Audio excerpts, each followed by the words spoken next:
Good afternoon, everyone. Welcome to the Global Filmmaking Panel for the 33rd Annual Arizona International Film Festival. I'm your moderator, Stacey Cochran, and I'm absolutely honored to be joined by two outstanding filmmakers, Sanjay Patel and Stevan Mraovitch.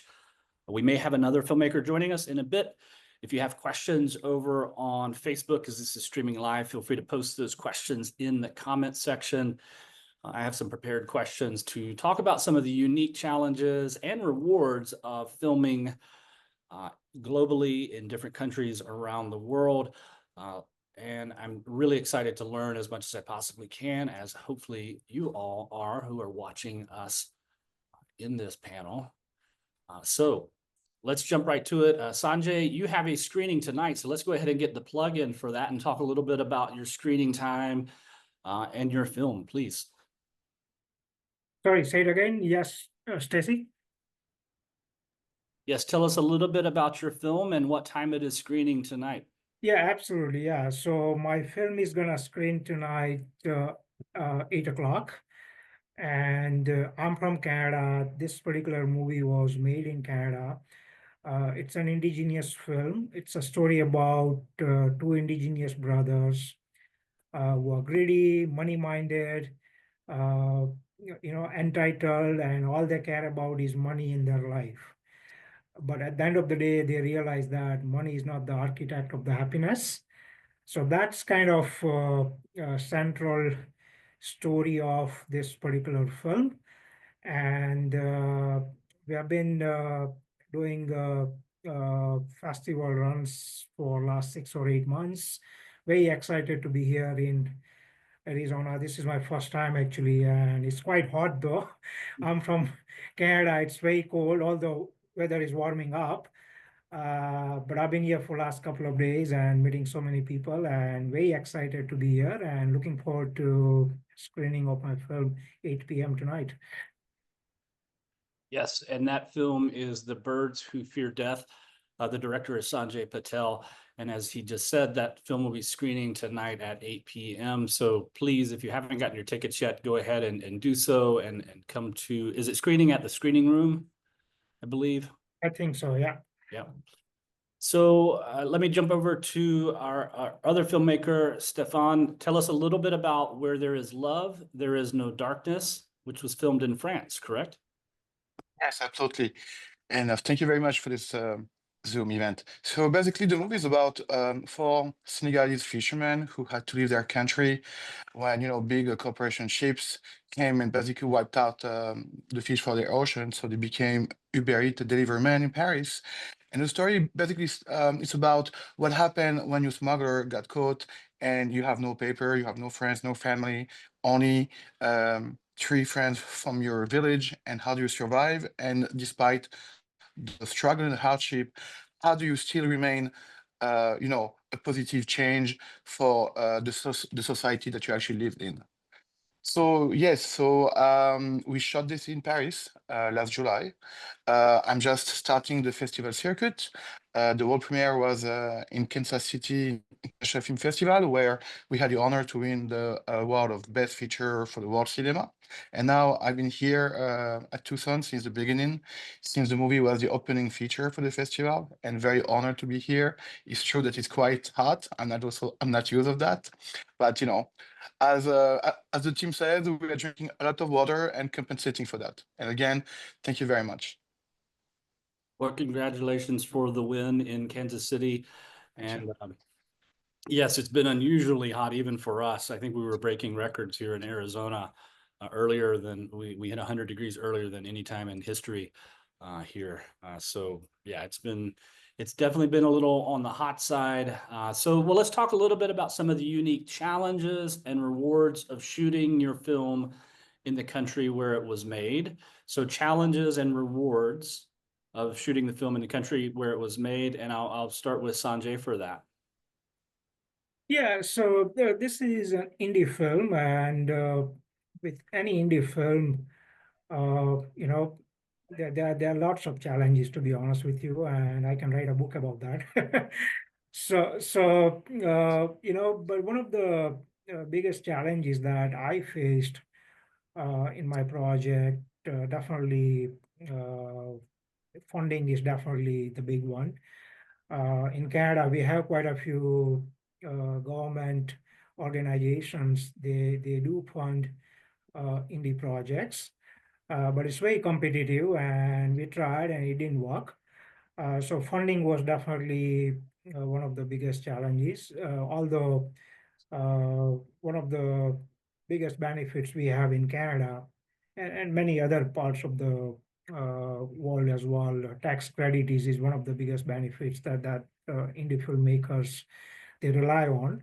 So that was definitely helpful, but just tax credit dollar is not enough to make a movie, and therefore we were approaching private funding organizations, individuals, including friends and families. And so end of the day, we were able to make this movie and got the fund that we needed.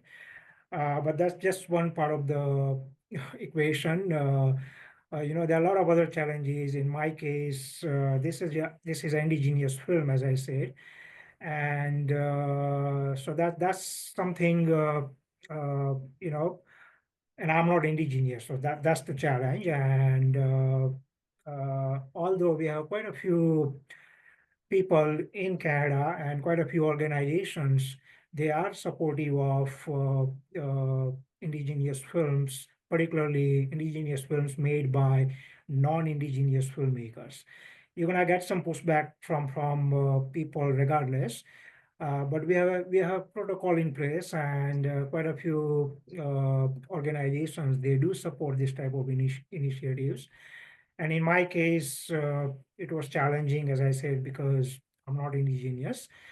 But we did follow through indigenous protocol in order to make the film. And the idea is to make sure that you do consult indigenous people right from very beginning to make your film, and to make sure that you are not overstepping anything, or you're not portraying indigenous culture or indigenous communities in a bad manner or anything. So yeah, definitely that was another challenge. And but good thing is, the moment I started pitching my story to indigenous groups and my indigenous friends and other families that I know of, they were very supportive of this particular project. And we got support from, even before I started writing the script, I got the approval from the concept and treatment and so on. And then I started writing the script, took their opinion, feedback, engage so many consultants throughout the process to make this particular film, to make sure that I'm doing the right thing, and all the indigenous people and indigenous communities, they are aligned with the vision I had for this particular film. So definitely that's one additional challenge that any non-indigenous filmmaker will face when you're trying to make indigenous movie. But these are the two biggest challenges. Third challenge, I thought it's gonna be difficult for me to find good actors for this particular project. But I was really lucky to have actors like Adam Beach, Graham Greene, and to be honest with you, I never thought that I'll have Adam Beach or Graham Greene in my movie. But entire indigenous cast, I mean, most of these actors, they are one of the best you can find in North America. And so although I was extremely worried about finding a right cast, I was very lucky to have all of these good actors in my movie. Uh, yeah, and as I said, there's so many challenges. I saw this movie at the time of COVID. We were just getting out of COVID, but we still had COVID protocol in place and so on. And we were still worried about, like my lead actor, Adam Beach, for instance. He's in each and every scene. If something goes wrong with him with respect to COVID, we are shutting down entire production. So there are quite a few challenges, to be honest with you. And after you're done with the movie, uh, the marketing and distribution and finding the distributor and so on. That's another challenge. And that's what we are going through right now, to be honest with you. Although we have distributor in Canada, I'm actively looking for distributor here in US and other countries as well. So yeah, this is kind of some of the challenges I faced. But in terms of rewards, I think the whole process is very, very rewarding, to be honest with you, working with some of the best cast and crew and some of the names that I mentioned in terms of cast. That was really very, very, I would say, positive experience. I learned a lot working with Graham Greene and Adam Beach and a lot of other experienced indigenous cast, you know. But yeah, I mean, this story is very close to my heart, and I always wanted to tell this story. So that personal gratification of completing the story and getting out and screening at all these festivals and getting all this positive feedback and so on, that's one of the best rewards, I would say. Yeah. Fantastic. And again, it is screening tonight. Sanjay's film will be screening at 8 o'clock. The film is The Birds Who Fear Death. I'm thrilled to be joined as well by director Howon Kim, who directed Small Fry, correct? And tell us a little bit about Small Fry, what the journey has been like, and some of the unique challenges and rewards of filming in Korea.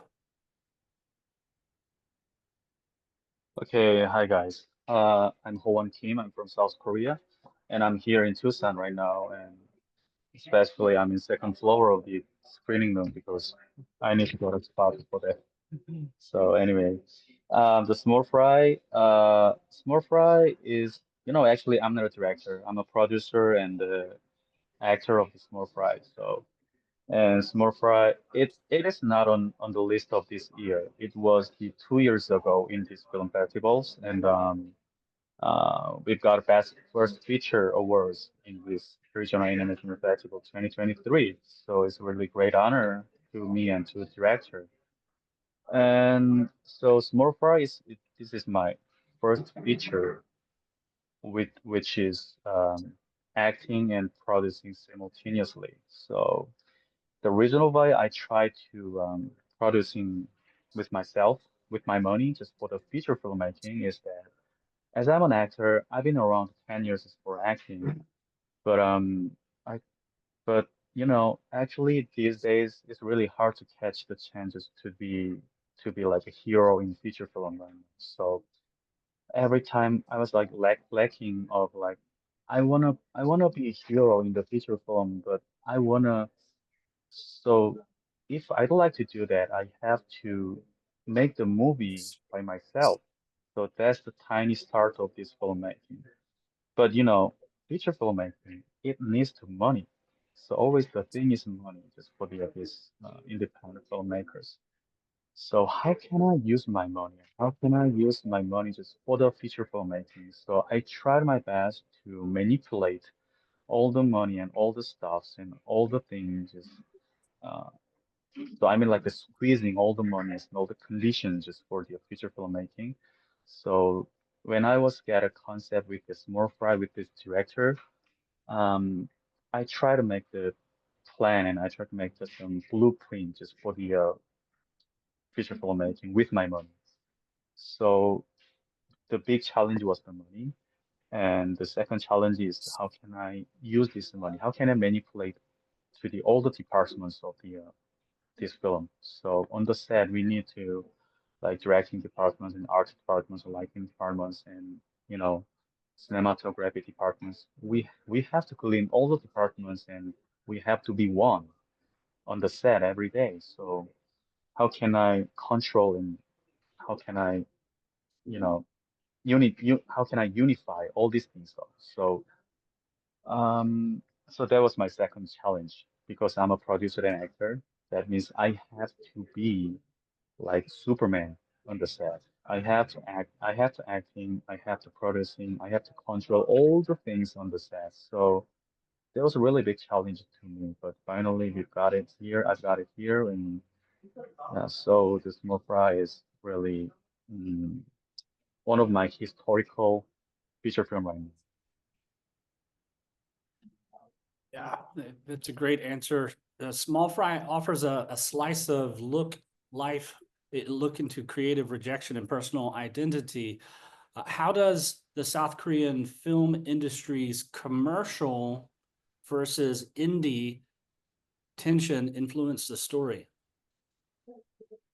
So you mean so can I ask you one more time, just like your question is how does it going in the Korean film industry, specifically just the commercial films, influence to the independent film?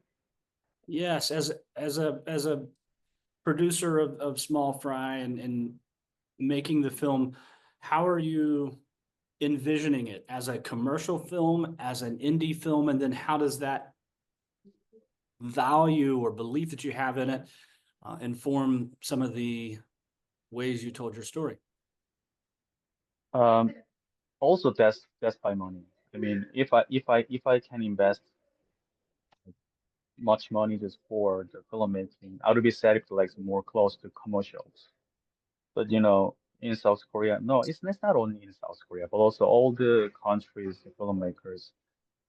There's some like the lines. I mean, the line means it's like if the under the $1 million or over the $1 million, they just separate this is supernatural independent film, super low budget or low budget, or this is just only like low budget commercial or something like that. So when I was start to uh, planning just for this film, I just set my money and okay, it'll be like the literally is the independent film, super low budget independent film because it always like contains the money conditions in that. So yeah.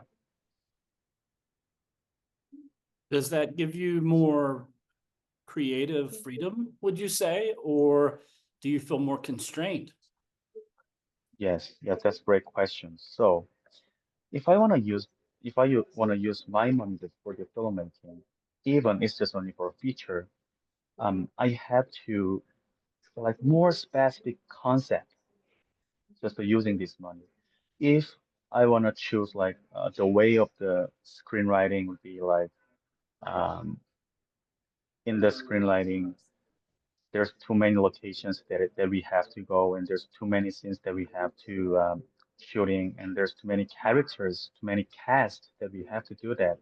I will never uh, get this feature because all those things it needs the money more. So when I just start to like producing whole production, I mean just in our pre-production time, director and me, we always like, okay, how about which way is more better to squeezing our money just for feature filmmaking?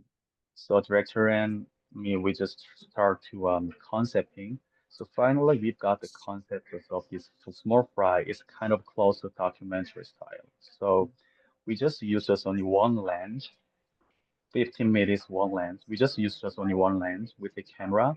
And recent nowadays, many of the good cameras in developments. I mean, we use the Sony FX3, so it's really close to like the cinematic and cinematography is really awesome to us. So we choose that camera and we choose only one lens just for the whole shooting and scene and the most important part is that uh which style that we be. So director director he wants to shooting himself by himself. So he was a director and DOP simultaneously on the set. He just he just shooting by himself and he just carrying the camera and directing and shooting as well. So and we just try to all the scenes is like close to we call that one scene one cut. Just only one scene has just one shot, just one cut. If the one scene is is going to around 3 minutes from the top to the end, uh, there's no cut. we're just doing the one-shot cut with just only one man. We're just doing it. And second one is we just choose the location has a lot of venues. In one location has a lot of venues which is make the more various stories. So this more fry the story of like some fishing YouTuber and he's an actor. So the main location take we have to take some reservoir or lake just for the fishing. So uh, when we do find out the location, uh, we just we just try out which one is more better lake or reservoir uh, where we can as much as possible we can get the venues as much as possible in a one spot. So finally, we've got the one reservoir, and there's a lot of venues like the restaurant and some kind of like uh, many various fishing spots and some camping spots and some parking lot, big parking lot, and like those are really great, awesome venues were there in one place. So that makes us like squeezing the money. A great answer. Stefan, with Where There Is Love, There Is No Darkness, the relationship between Seydoux and Albert is deeply human. How did French cultural attitudes toward immigration influence how you approached their friendship?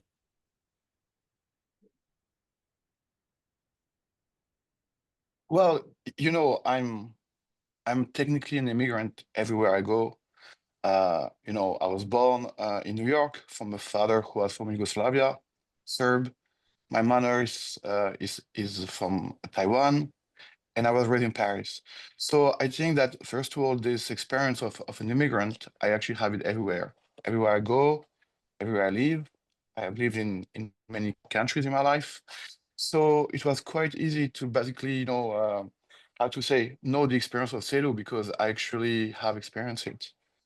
Saying that, we all know that, France has a heavy colonial past. Even today, I'm sure that most of you know that France prints the currency of 14 African countries, so has a direct influence into their financial system. But concretely, on a daily basis, there are, of course, many immigrants and migrants in Paris, like in many of the Western world. I would say that many of them are facing racism, but most of them are facing invisibility, where nobody cares about them.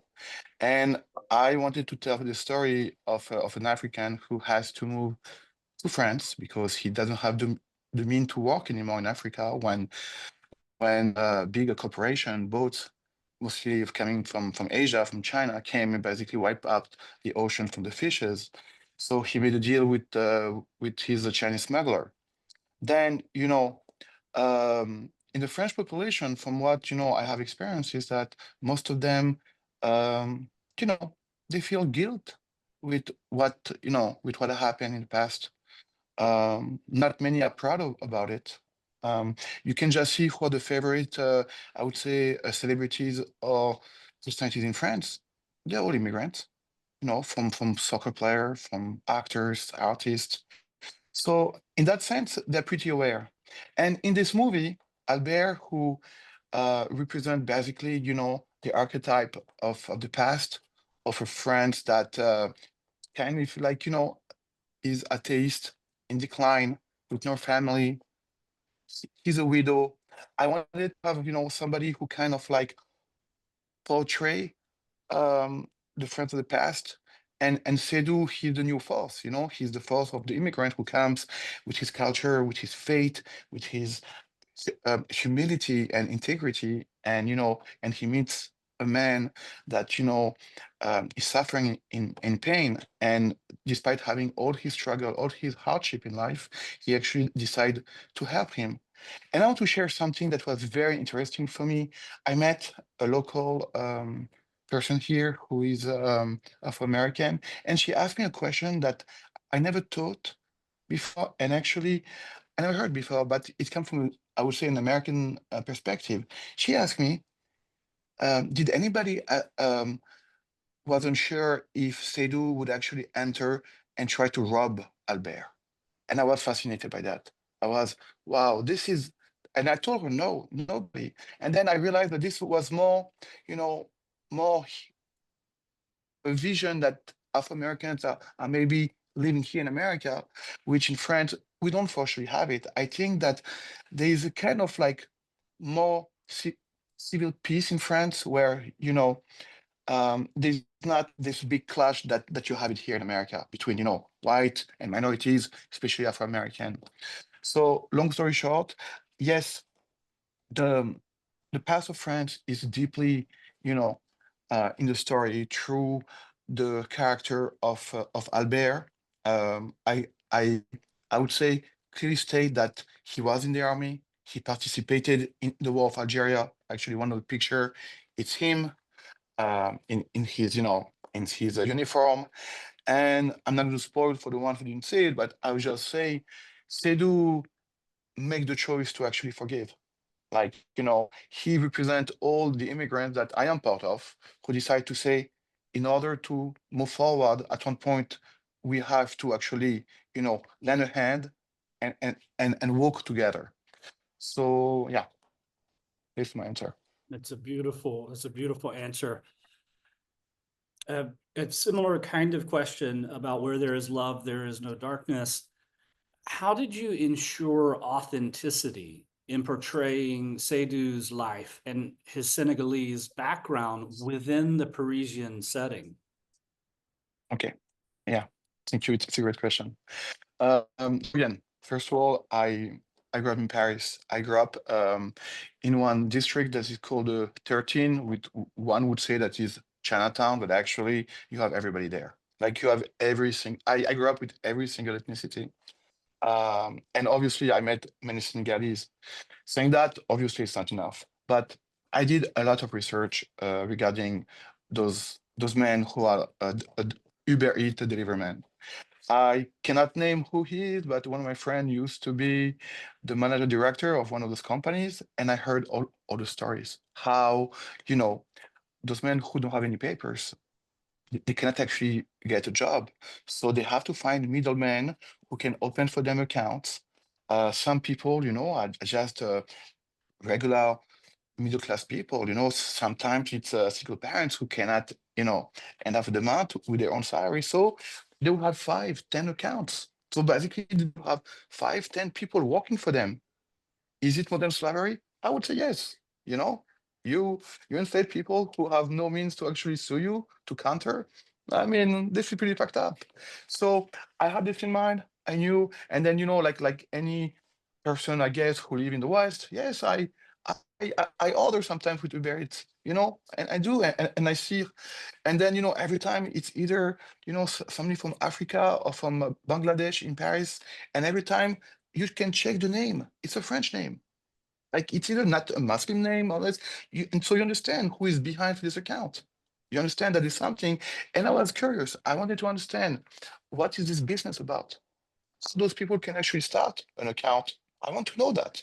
So I researched, etc. And then coming to the Senegalese background. So my lead actor, Umar, and the three others, the supporting role, are all Senegalese, but from the Fulani tribe. It's a nomadic tribe that goes from Senegal, Mali, and they have their own language. So obviously, I don't speak Fulani, but I asked one of the actor, who actually he's an interpret, to translate for the screenplay.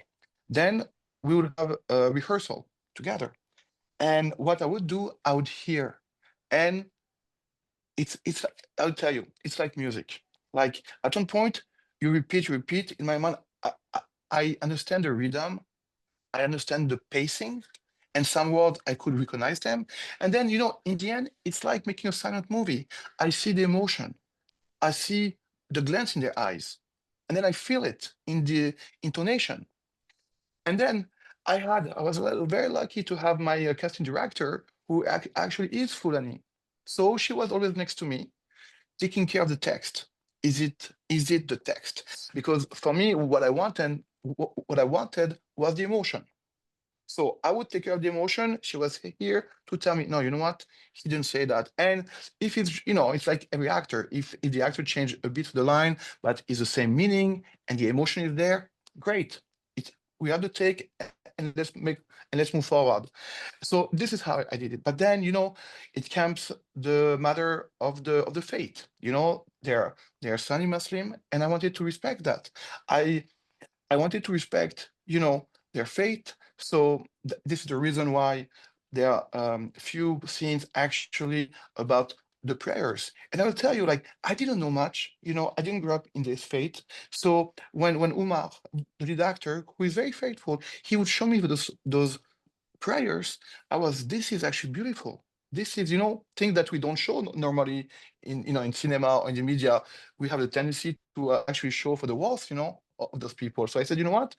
I would like to see more about it. And then, and I would like to understand what you guys are saying. And then I realized, wow, it's pretty similar to Christians, and the Jewish is actually this beauty in the lyrics that I think people should know that actually, we have a common ground here, So, and this is how I try to keep as much the authenticity is to keep as much and to go as far as I could to understand his culture.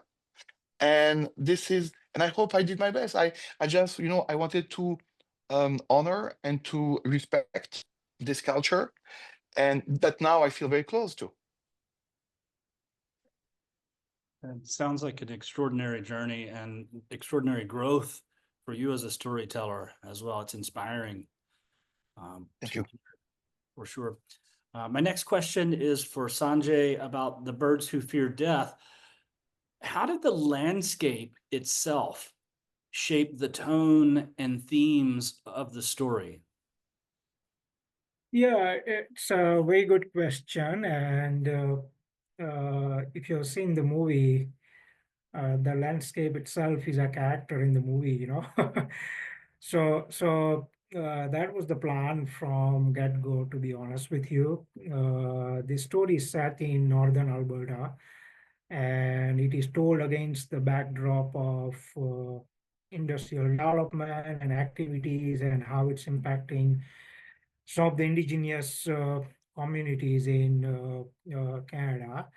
And I've been living in this province for last almost 25 years now. And and the story is inspired by some of the true events from that particular region. So it makes perfect sense to shoot this particular movie over there.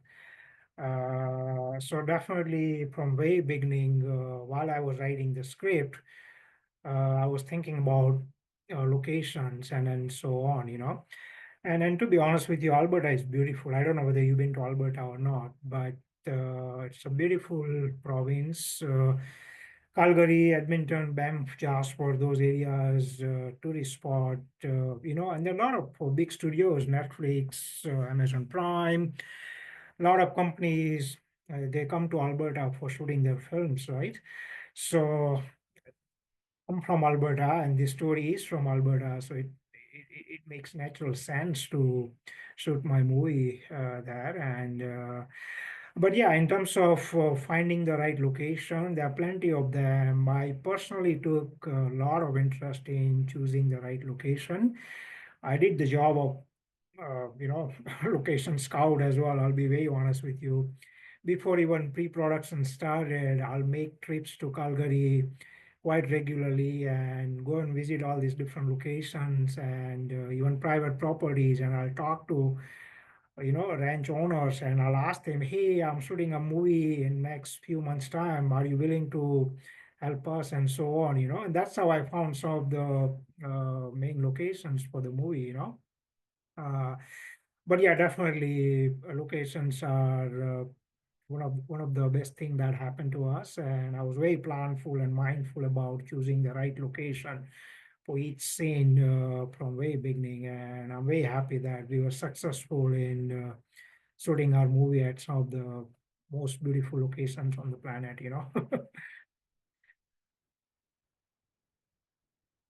That's a great answer. If anyone has questions who might be watching this either in the Zoom feed or over in the Facebook live feed, feel free to post those. We're a little over halfway through this Q&A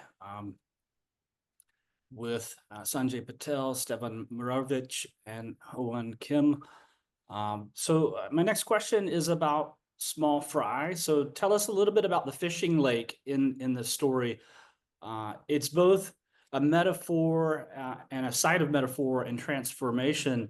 Was it inspired by a real cultural or social space in South Korea? What can you tell us about the location where it was filmed? Okay, the location, I think the location is the most important thing in this production because the main character is his occupation at the time was like the fishing YouTuber. So fishing YouTuber, it needs to the fishing spot every day, every time. So that's the reason of why we have to choose the location first of all, and after that we just spread out all the plans for next step and the next step and next step. So in Korea, in South Korea, even in South Korea, we have a lot of reservoir or lake, but most of the lake it belongs to the like government.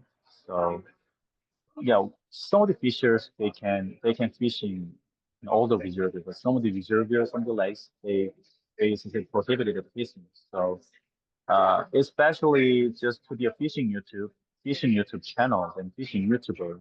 Um, the most important thing is that the location where he wanna fishing.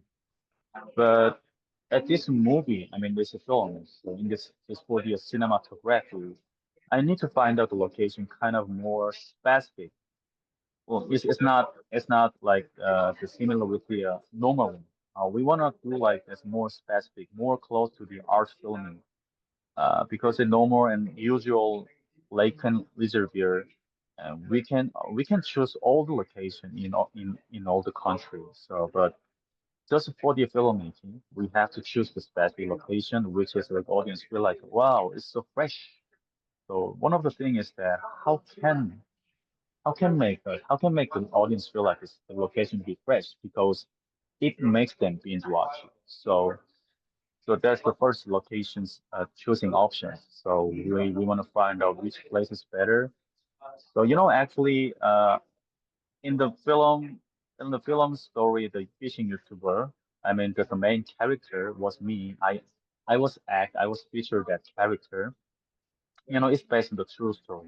I'm a fishing YouTuber as well, so my fishing YouTube channel is still it exists in the YouTube, and I do my fishing with the YouTube channel though. So I've already know a lot of locations because I'm a fishing YouTuber really. So I just uh, I just recommend to the director 3 or 4 great locations just to fishing spot, and we're just doing we call that hunting the spot. And we just hunting the spot and just find out which one is better to film it. So, but luckily, one of my sponsor, the sponsor means it's like in my fishing, I have to use the past bait just for catch the fish.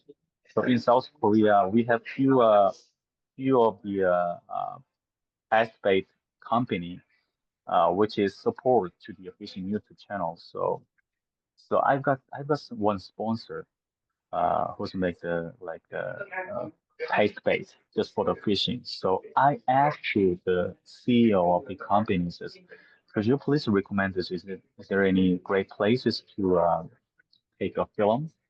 And he suggested me his father, his dad is managing the really great fishing lake.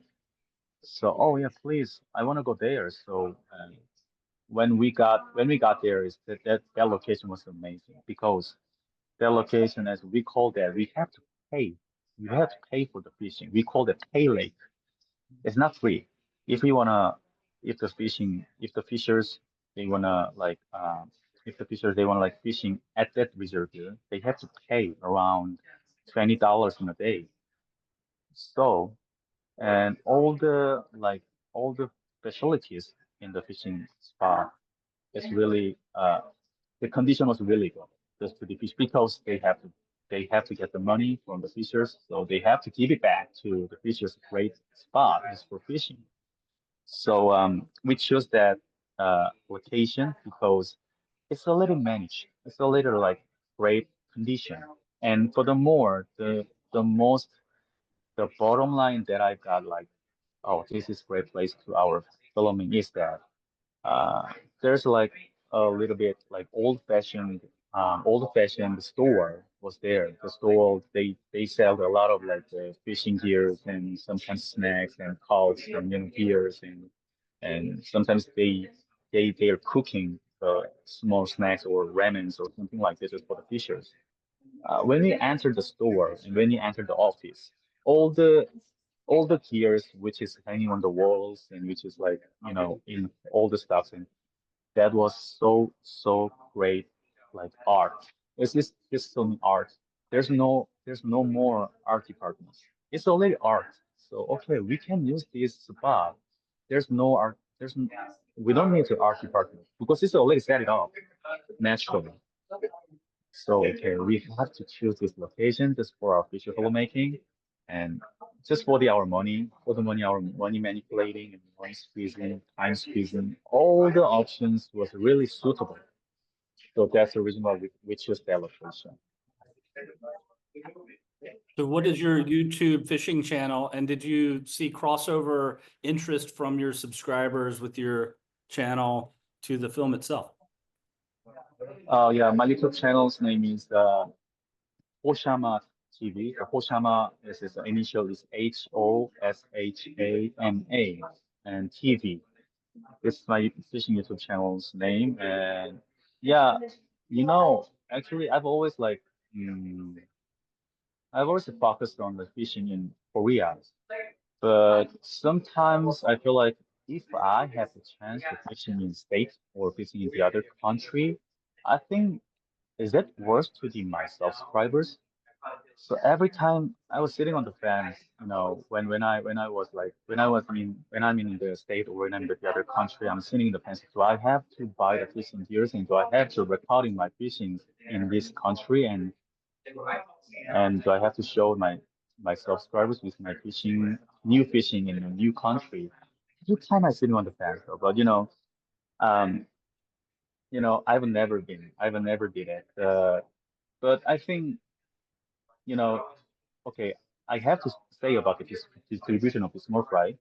Um, Next month or 2 months later, we'll be distribute our uh, film to the local art cinemas. So we're just doing it right now eagerly, and we just start to distribute our film to the all the cinemas in Korea. So I'm pretty sure that through my subscribers and YouTube channel, they'll be really interested in the my new film would be released officially in Korean cinema because they've already know that I'm not just an fishing YouTuber. They don't know I'm an actor. So I think that really fresh to my subscribers is that wow, he was an actor and all of our story between like the YouTube channels and subscribers is going to be like in the cinemas. The storyline would be based on my story, based on my YouTube channel story. So they really like it. So I think there's my one of uh, expectation just for this more price distribution as well. I love it.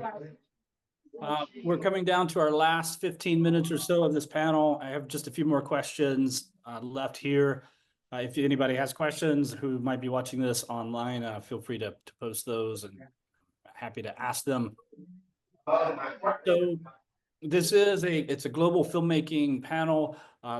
This question is kind of about thinking about how you balance making a film set in a specific place emotionally accessible to a global audience. Okay. So I'll ask Stefan first to answer the question.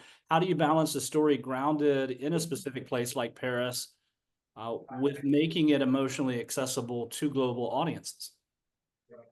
So first of all, I have to say that I believe that this is more like a screenwriting question, in a sense that I believe that you could make any place compelling, and there are so many examples, from Nazi camp to, just think about this. I think it's about having to be sure that your protagonist has a compelling objective and come from a place where, you know, anybody could understand this person. And sorry, but in all fairness, I really believe that this is more like a screenwriting question. In my case, it was, I would say, pretty easy. He's an underdog, having no paper, alone. He's an orphan in a world that he doesn't know. So, yeah.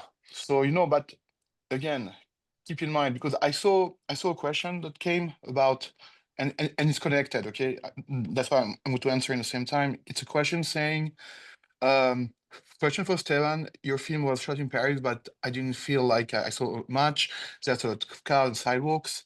Why did you not feature more of Paris? So I'm going to answer that, and it's also connected. Well, so for the one who saw the movie, you saw that I shot the movie in 4:3. I chose this actually specific shot, sorry, ratio, because for two reasons. First of all, it's very intimate. Like you see now, we're doing the Zoom call. You can see how you guys are framed. We're pretty intimate, but in the same time, I don't see anything out of your world. You can be blurry or have this logo behind, but in the end, my perception of your universe is very limited. And in my movie, the same thing. Like we actually experience what Seydou is experiencing. He's just an Uber Eats deliveryman. He doesn't see Paris. He doesn't see for the glamorous Paris from the Woody Allen movies. So this is the reason why we don't show Paris, because I wanted the viewer to have his experience. And in the same time, there's two effects on this ratio. Is first of all, it's intimate, since we're always with him. We almost see every details of his behavior and and his facial expression, but also it traps him in a space that he almost cannot breathe. So it has this ambivalent effect. And coming back on that, I think that in my story, I'm showing a very different Paris. For the one who, I would say it's not like, a glamorous Paris, but it's the reality of some people. So even though I believe that, it's still compelling, it's another Paris, that most of the time you don't see in a TripAdvisor or in Instagram post. It's, but I think it matters as well that people see something different from Paris. I love it. Yeah. That's a great question from the audience. If the audience has any additional questions, feel free to post those. We've got about 10 minutes left here for today. I'll go back to the somewhat generic question that I just asked Stefan, and I'll ask Sanjay as well. How do you balance storytelling that's grounded in a specific place like the wilds of Canada? Yeah. And I actually am looking forward to going to Calgary. I've not been there before, but I've got a trip planned for next year. Sure. So I'm looking forward to it. But how do you balance telling a story grounded in a specific place with making it emotionally accessible Yeah. to a global? I think, Stefan kind of answered that question. So definitely it starts with, I would say, script writing. And if I can elaborate a little bit further, my process is when you develop characters, all the characters, whether it's a protagonist or antagonist or other characters, they all have pluses and minuses. They have some good sides and bad sides and whatnot. And so when you develop these characters, I always think in terms of putting myself in their shoes, and that way I'm putting audiences in their shoes, and when you think that way, all these characters and actors, they are humans as well. So when you approach story and character development, uh, from that angle, the chances of audience connecting with your characters and then with story, it becomes very easy and it becomes universal in my opinion. And also, I mean, most of the work I have done, I made 2 feature films and 1 short film. So both of my feature films, they follow typical 3-act structure, you know. And so that is another way of making sure that although story could be local, but it is of global relevance and a larger audience could connect with your story and characters, you know. So yeah, these are some of the things we keep in mind. For instance, in my story, although it's an indigenous story, you don't have to be indigenous in order to understand and enjoy the movie, you know. And that's why I kept it very generic. I can dive deep into some of the indigenous cultural side of things, but I avoided it. Like, for instance, there's a mention of Treaty 8 in my movie. So not everyone is knowledgeable about Treaty 8. But we simplified all of the elements around Treaty 8 so simple that anyone and everyone can understand, you know. But it's a very good question. Yeah, I mean, but it definitely starts at the screenwriting stage itself. And if you develop right story and right characters, then definitely. And then nowadays, you know, my movies in English, but a lot of movies, the original movies, original languages, and we have subtitles, right? So that's another kind of thing that helps. But to make it relevant, I think, yeah, focusing on script writing and character development, these are the key things in my opinion. Yeah. And a follow-up question to you, Sanjay. Again, your film is screening tonight at 8 o'clock at the screening room. For anybody who's watching, it is The Birds Who Fear Death, filmed in Canada. What advice would you give a filmmaker who wants to tell a culturally sensitive story outside of their home country, or in the case of your film, maybe outside of your own lived experience, right? Yeah, I think collaboration with right people is very important in my opinion. Although the story I'm telling in my movie, everything has happened in front of my eyes, but I'm not indigenous. And in order to be authentic and to make an authentic movie, I think it's very important that you work with right folks and take their inputs at every stage of the project. I would say in my project, before I put down a single word on piece of paper, you know, I sat down with right people and I discussed my concept with them. And I told them, hey, this is the idea for this particular movie. What do you think, whether it's going to work or not? And, you know, so that kind of that level of engagement is very important, particularly when you are telling indigenous stories. And it all depends on what kind of story you're trying to tell. If it's comedy, it's slightly different. But movies like mine, it's a little bit culturally sensitive. It's on a serious topic as well. It's very important that you engage right people, and very important you do that from very beginning, not after your script is finalized and you start shooting the movie. I would say involve right people from very beginning and take their support throughout the process. That would be my advice. Yeah. And do you approach it with a mindset to learn and to see what it is you can learn? Absolutely, we did, to be honest with you. And there are quite a few scenes in our movie. We changed them while we were shooting the movie because some good ideas came from Glenn Gould, for instance. He's one of our actors in the movie. Adam Beach suggested a few things, and we did take all of those suggestions in consideration while shooting the movie. All the script and everything was vetted by professional indigenous writers and so on.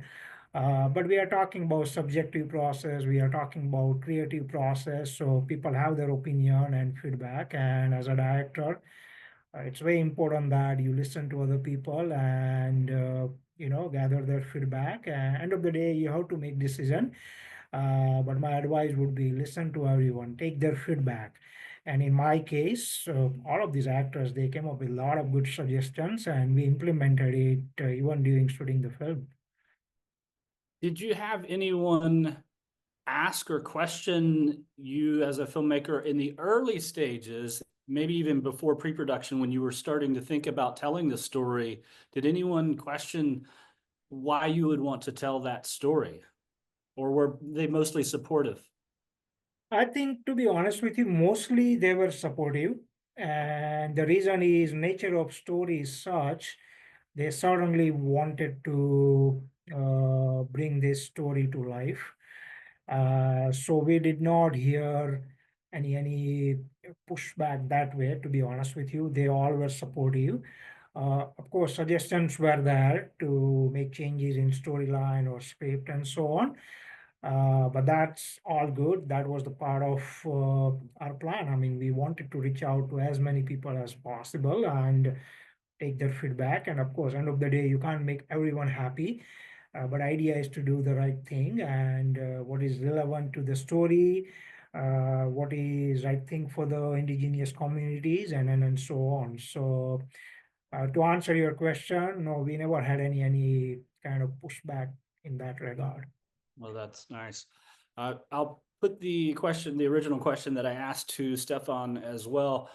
And the question was, what advice would you give to a filmmaker who wants to tell a culturally sensitive story outside of either their home country or their own lived experience?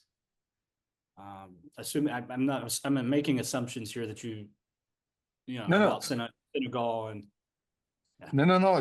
Listen, it's a fair question, and through my career, I also made movies in the Middle East, in Lebanon, and I also made like a movie about Punjabi and Mexican. So I'm just thinking like how I think you have to meet the people, you have to sit down and talk, long hours, going to restaurant, talking about their life, who they are. I think it's a human experience. Like you have to discover the other first. Uh, and then I mean in my case it's always happened like that. I would actually first meet a human, meet the person, meet his or her culture, and I'm trying to understand, what are the common grounds, what are the differences, um how I can put, my small break there, or not at all. Sometimes you have to know it, you just have to go, like actually Sajid said, you have to listen to others and to say, okay, you know what, this scene, no, it's not accurate because we don't do that. um okay, I will tell you one example. So for the young filmmakers, really even listen to your actors. Like, so Umar Diao, my lead actor, who is Senegalese, okay? Like in the movie, he actually never really say, I love you to his wife. And I would say, can we put that? And he said, I have to tell you, Stevan, in my culture, we don't really say that.